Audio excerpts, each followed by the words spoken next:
জিলহজ মাসের প্রথম দিন অর্থাৎ যেই দিন জিলহজের চাঁদ উদিত হয়, জিলহজের চাঁদ উদিত হওয়া থেকে শুরু করে 10ম রাত পর্যন্ত এই 10টি রাত আল্লাহ তাআলার কাছে অত্যন্ত দামি রাত। এই রাতের ইবাদত বন্দেগী শবে কদরের ইবাদতের সমতুল্য সওয়াব রাখে, বলুন সুবহানাল্লাহ। এবং এই জিলহজ মাসের এই রাত্রে আল্লাহ পাক রব্বুল আলামিন বলেন, এই জিলহজের প্রতিটা দিন আল্লাহ পাক রব্বুল আলামিনের কাছে এতটাই দামি, এই জিলহজের 1 থেকে 10 তারিখ এর মধ্যে 9 তারিখ যেই দিনটা অর্থাৎ আরাফার দিন, এই দিনটার রোজা এবং এই দিনের ফজিলত আল্লাহর কাছে আরো বেশি। আল্লাহর রাসূল সাল্লাল্লাহু আলাইহি ওয়াসাল্লাম বলেন, যদি কোনো ব্যক্তি জিলহজ মাসে 9 জিলহজ আরাফার দিন রোজা রাখে, আল্লাহর রাসূল বলেন, আমি আল্লাহ পাকের কাছে আশা রাখি এই 9 জিলহজের রোজার ওসিলা করে আল্লাহ তাআলা পূর্বের 1 বছর আর ভবিষ্যতের অর্থাৎ বিগত 1 বছর আর সামনের 1 বছর, এই 2 বছরের গুনাহ আল্লাহ তাআলা মাফ করে দেন। এজন্য বলে জিলহজের প্রথম রাত অর্থাৎ প্রথম দিন থেকে শুরু করে 10 জিলহজ পর্যন্ত প্রত্যেকটা রাত অত্যন্ত ফজিলতপূর্ণ এবং প্রত্যেকটা দিন অত্যন্ত ফজিলতপূর্ণ ইবাদত করার মতো আল্লাহ তাআলার কাছে অনেক দামি রাত। কেন, কি কারণে? বলেন যে আল্লাহ পাক রব্বুল আলামিন এই জিলহজ মাসের মধ্যে এমন কিছু ঘটনা, এমন কিছু প্রেমের বহিঃপ্রকাশ আল্লাহ তাআলা ঘটিয়েছেন, যেমন তার হাবিব, তার খলিল হযরতে ইব্রাহিম আলাইহিস সালাতু ওয়াস সালাম, ইব্রাহিম আলাইহিস সালাতু ওয়াস সালাম জন্মের পর থেকে যখন মোটামুটি বুঝবান হয়েছেন, সেই সময় থেকেই ইব্রাহিম আলাইহিস সালাতু ওয়াস সালামের পরীক্ষা শুরু হয়ে গেছে। সর্বশেষ পরীক্ষা আল্লাহ পাক রব্বুল আলামিন তাকে যে সন্তান দিয়েছিলেন, বৃদ্ধ বয়সে, শেষ বয়সে আল্লাহ তাআলার কাছে দোয়া করেছেন, রব্বি হাবলি মিনাস সলিহিন, আল্লাহ তুমি আমাকে একটি নেককার সন্তান দান করো। আল্লাহ তাআলাও তাকে জানিয়ে দিলেন যে আমি তোমাকে এমন নেককার সন্তান দিব, যেই সন্তানটা হবে ধৈর্যশীল, যেই সন্তানটা হবে ধৈর্যের সর্বোচ্চ স্তরের এবং সহানুভূতিশীল হবে, এমন একজন নেককার সন্তানের সুসংবাদ আমি আল্লাহ তোমাকে জানিয়ে দিলাম। আল্লাহ পাক রব্বুল আলামিন এই সন্তান দেওয়ার পরেও নবী ইব্রাহিম আলাইহিস সালাতু ওয়াস সালামকে পরীক্ষা করলেন।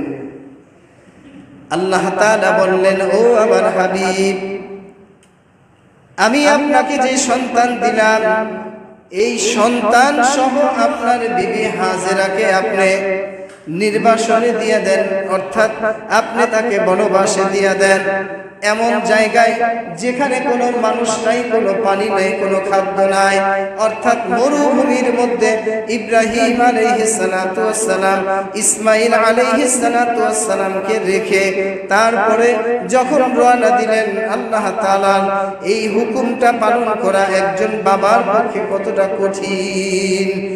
এই সন্তান নবজাতক শিশু এবং মা হাজেরা আলাইহিস সালাতু ওয়াস সালামকে রেখে যখন বিদায় নিয়ে গেলেন, এই সন্তান আল্লাহ পাকের কুদরতে বড় হইল।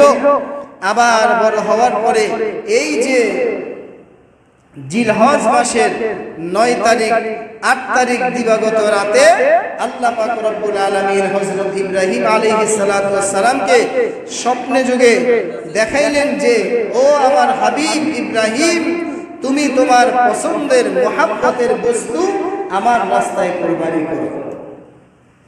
নবীর স্বপ্ন এটা হলো ওহী, নবীর স্বপ্ন এটা কি ওহী স্বপ্ন তিন প্রকার। এক প্রকার স্বপ্ন আল্লাহ পাকের পক্ষ থেকে, আরেক প্রকার স্বপ্ন শয়তানের পক্ষ থেকে, আরেক প্রকার স্বপ্ন হলো নফসানিয়াতের পক্ষ থেকে।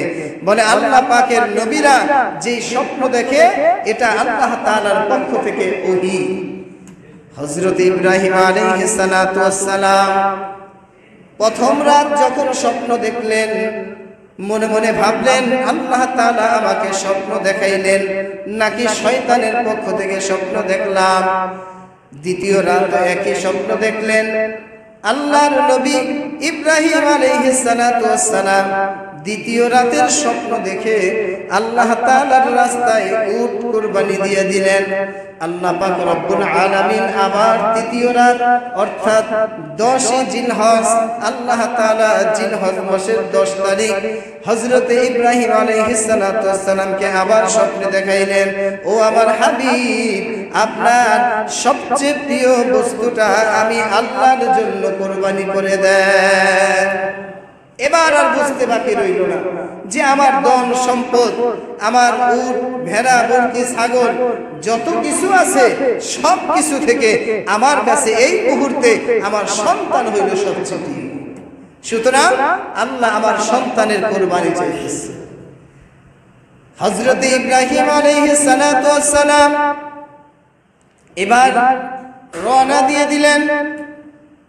রওনা দেওয়ার পর যখন ইব্রাহিম আলাইহিস সালাতু ওয়াস সালাম ইসমাঈল আলাইহিস সালাতু ওয়াস সালামের বাড়ির মধ্যে গিয়া পৌঁছাইলেন, ওই শহরের মধ্যে গিয়া পৌঁছাইবেন, তারপরে ইব্রাহিম আলাইহিস সালাতু ওয়াস সালাম দেখলেন যে এমন মানবজনক মানবহীন মরুভূমি এলাকা রেখে গিয়েছে, অথচ যাওয়ার পরে দেখতেছেন মানুষে ভরপুর হয়ে গেছে, গাছগাছালিতে ভরপুর হয়ে গেছে, জনবসতি হয়ে গেছে। ইব্রাহিম আলাইহিস সালাতু ওয়াস সালাম চিনতে পারলেন না, জিজ্ঞাসা করলেন ইসমাঈল নামের কোন সন্তান এখানে আসে নাকি, বসবাস করে নাকি? ছোট্ট একটা বাচ্চা উত্তর দিল, হ্যাঁ আছে। ইসমাঈল আলাইহিস সালাতু ওয়াস সালামের বাড়ি যখন দেখায়া দেয় হযরত ইব্রাহিম আলাইহিস সালাতু ওয়াস সালাম বাড়িতে যাওয়ার পর হাজেরাকে ডাক দিল, ঘরের মধ্যে সালাম দিল। হাজেরা দেখে সালাম দিল, ইব্রাহিম আলাইহিস সালাতু ওয়াস সালামকে দেখে ইসমাঈল চিনতে পারল না এটা তার বাবা। হযরত হাজেরা আলাইহিস সালাতু ওয়াস সালাম বললেন, ইনি তোমার বাবা, ইনি তোমার পিতা, ইনি হইলেন আল্লাহর হাবিব হযরত ইব্রাহিম। যখন এই পরিচয় দেওয়ার পরে সন্তানের সাথে বাবার পরিচয় হয়ে গেল, এবার বাবা ডেকে বলতেছেন যে আমার সন্তান ইসমাঈলকে সুন্দর করে সাজিয়ে দাও, আমি তাকে নিয়ে বেড়াইতে যাব। কোথায়? বলে আমি এক বাদশার দরবারে যাব, তাকে নিয়ে বেড়াইতে। সরাসরি বলেন নাই যে আমি আল্লাহ তাআলার বাড়িতে যাব, বললেন যে আমি বাদশার দরবারে যাব, আমার সন্তানকে সুন্দর করে সাজিয়ে দাও।